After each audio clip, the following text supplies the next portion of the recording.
Wrong છે.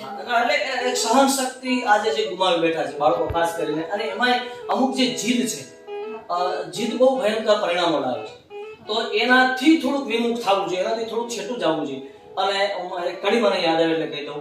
એક પંક્તિમાં એવું કીધું કે વસ્તુ ખોવાય એની થાય એની વેદના. તમારું પાકીટ ખોવાઈ ગયું તો તમે આફળા ફાફડા થઈ જાઓ છો. તમારો મોબાઈલ ક્યાંક મુંગાઈ ગયો કે ખોવાઈ ગયો છે, તમે આફળા ફાફડા થાઓ. તમારી કોઈ વસ્તુ ખોવાય છે તો તમે આફળા ફાફડા થઈ જાઓ છો. વસ્તુ ખોવાય એની થાય એ વેદના, પણ વર્ષો ખોવાય એનું કાંઈ નહીં. એ વર્ષો વ્યા જાય છે. તમારા બાળપણથી માંડી તમારું આખું બાળપણ વી ગયું, અને એ પણ તમારી ઘરની બહાર ગયા વગર, ચાર દિવાલની બહાર ગયા વગર. આપણે તો બધા બાળપણની અંદર તો શેરીમાં રમતા હતા, ગામના ઝાપામાં રમતા હતા, ગામને પાદર રમતા હતા, વાડીએ રમતા હતા, નદી કાંઠે રમતા હતા. તો એ બાળપણ આ જતું રહ્યું છે.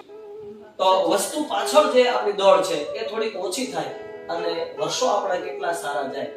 તો એ પંક્તિ મને એટલે યાદ આવી કે આ જનરેશનને ખાસ હું કહું કે વસ્તુ ખોવાય એની થાય એ વેદના. તમે વસ્તુ ખોવો તમને વેદના થાય, વર્ષો ખોવાય એનું કાંઈ નહીં.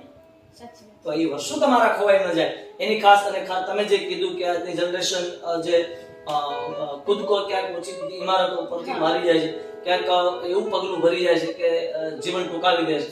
તો એના માટે ખાસ હું તમને કહું તો આપણા પરિવાર, જે ઘર પરિવાર છે એની અંદર સાહિત્યની વાતો થતી હોય. અને રામાયણ તો આપણને ભાગવત આપણને કેટલું શીખવે.